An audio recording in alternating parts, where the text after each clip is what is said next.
Now for a story you'll see only on KHOU 11 News tonight. KHOU 11 investigates a pricey perk for state employees and public officials. We're talking about flying around on a fleet of executive-style jets. They're supposed to only be used for official state business, and there are other rules as well. But is it all the travel above board? Here's investigative reporter Jeremy Rogowski. Getting the records was not easy. The state agency that operates these planes tried to block their release, not once or twice, but 3 separate times. So we got station attorneys involved, and it took 10 months to win the fight, to shine a light on how your tax dollars are spent. South 4 with you on the visual, 35 left. A fleet of 4 speedy jets offers comfort and convenience. Unlike commercial airliners, these planes can fly direct to any airport in the state. And records show Texas officials hopped on hundreds of times the past few years for things like meetings, conferences, or during a disaster. But who's watching out to make sure the flights are above board? Our focus is really flying these planes. Not the agency that runs the program, the Texas Department of Transportation.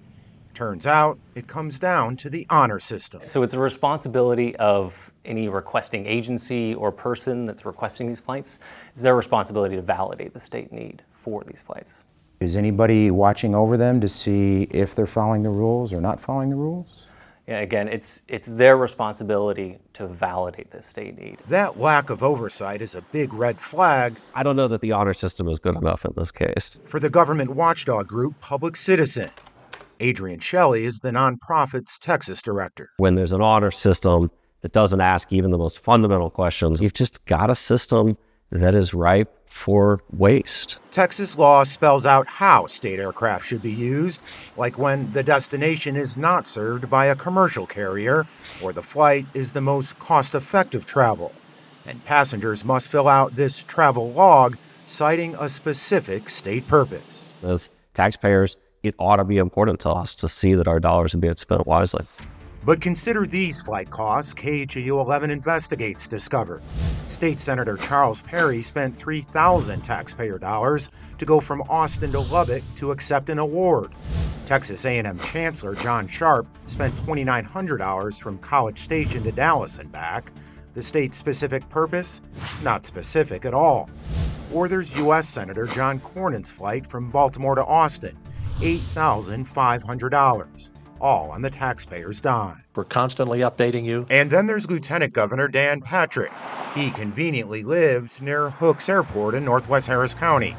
We found 3 trips where Austin-based pilots picked Patrick up at Hooks, flew him to Austin, flew back to drop him off at Hooks, and then returned to the capital all on the same day. The average cost, about $3,500. If they're effectively using a state plane as a taxi, an air taxi at $3,000, $4,000 a pop, I think it's fair to ask if that's the best use of state dollars. A spokesman for Lieutenant Governor Patrick told us he almost always travels by car to and from his Houston area home to Austin. He uses a state plane very sparingly for that trip and always for state business work in compliance with the law. But again, when it comes to ensuring compliance, TxDOT's Adam Hammond says that's left up to the passengers on board. Is anybody looking at these flights to see if they're above board? It is their responsibility to validate the state need. And if rules are broken, rules are broken? It's the responsibility of the requesting agency or person to validate the state need. You're going to keep answering my questions the same way, correct? Yeah, our role is to fly the plane, and that's what we continue to do. Now, there is a section in the law that says these flights are allowed if the time required to fly commercial interferes with a passenger's obligations.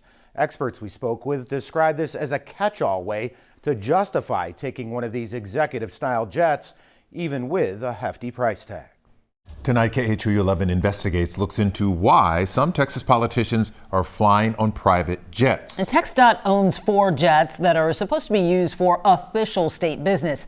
But investigative reporter Jeremy Rogowski found some lawmakers using the travel perk for personal or political gain.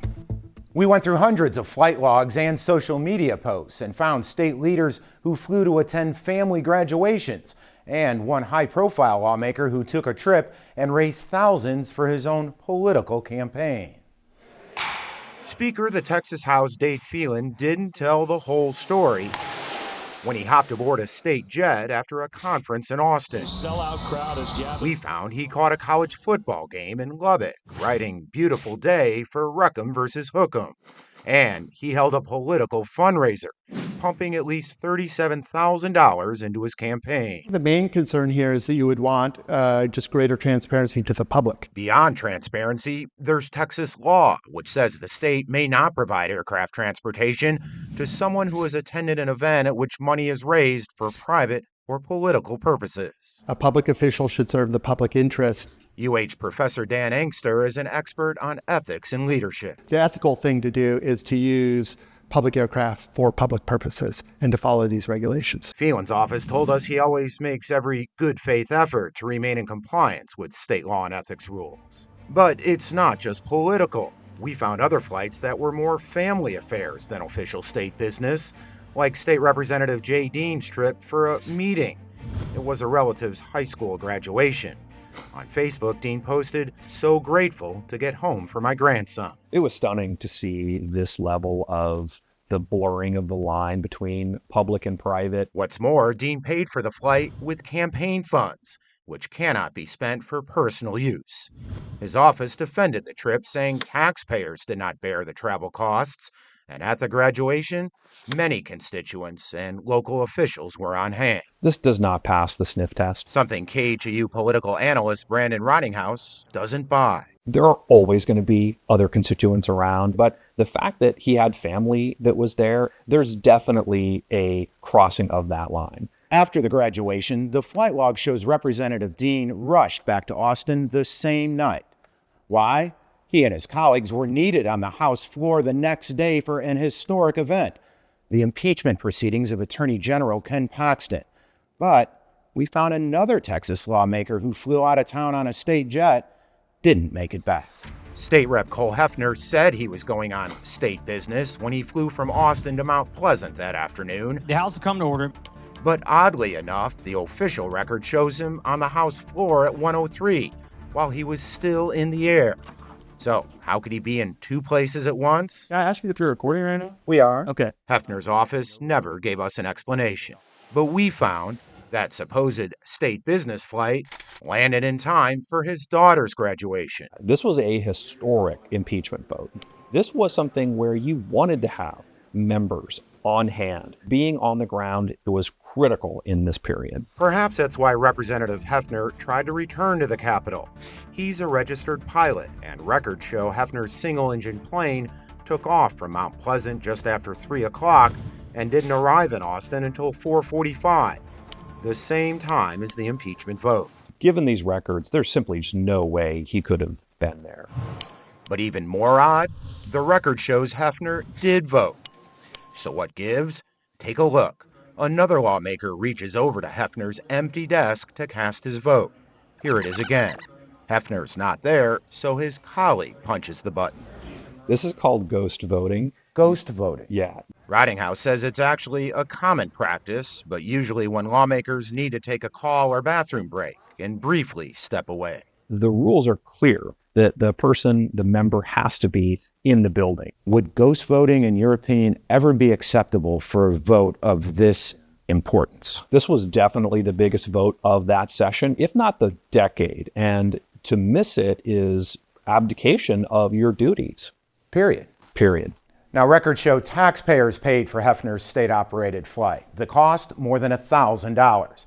And back to Speaker Dade Phelan, a spokesperson told us his flight was paid by Texas Tech University donors. And while in Lubbock, the lawmaker discussed the university's legislative priorities. But again, the law says if you take a state plane and raise campaign funds on the trip, that is a no-no.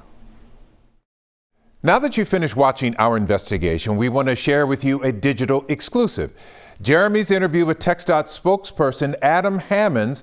During less than 5 minutes, Hammonds refused to answer many of Jeremy's questions directly. Instead, he repeated the same 2 points over and over again. Can you educate my viewers why this fleet exists? What's its purpose? Yeah, so the purpose is to fulfill state business and to fly elected officials, state officials, where they need to go throughout the state. It's a big state. It is.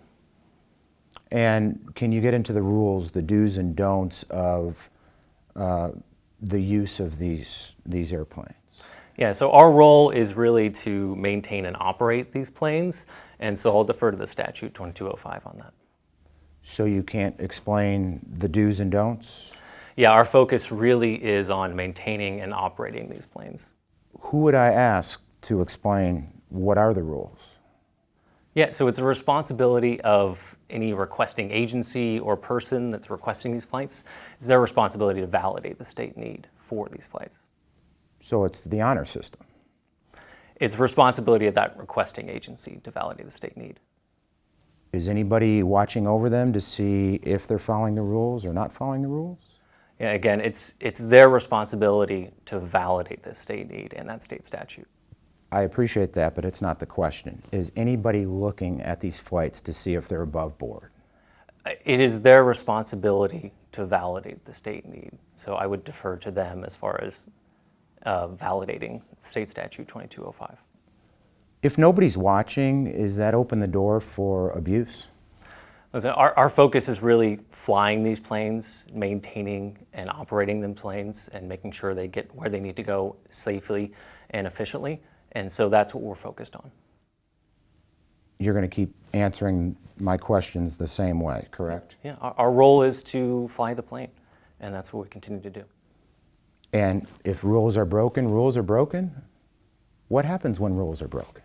It's the responsibility of the requesting agency or person to validate the state need. And if they don't? It is their responsibility to validate it.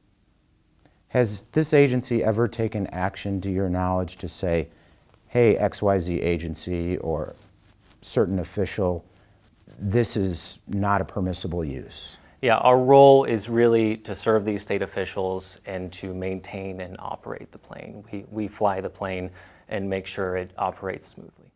Let me ask you something, and please level with me, Adam. Did your boss tell you to stick to these 2 talking points and that's it? No, our role really is to fly the plane, and that's it. Right. But it's a legitimate question to say, who's minding the store? Who's looking to see if the rules are followed? And it doesn't appear anyone is. Sure. Our focus really is just maintaining and operating these planes, and that's it. And that's what we're continuing to do.